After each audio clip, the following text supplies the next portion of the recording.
अच्युताय नमः। ॐ अनन्ताय नमः। ॐ गोविन्दाय नमः।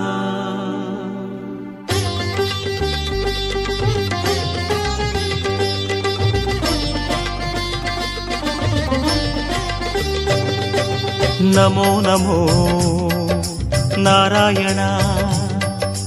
ॐ नमो नारायण। नमो नमो नारायण। ॐ नमो नारायण। திருப்பதி மலையில் திகழும் நாதனே எங்கள் பெருமாளே, திருவருள் பொழியும் தேவாதி தேவா மாலே பெருமாளே, வருமிடர் தீர வந்தோமையா வேங்கட பெருமாளே,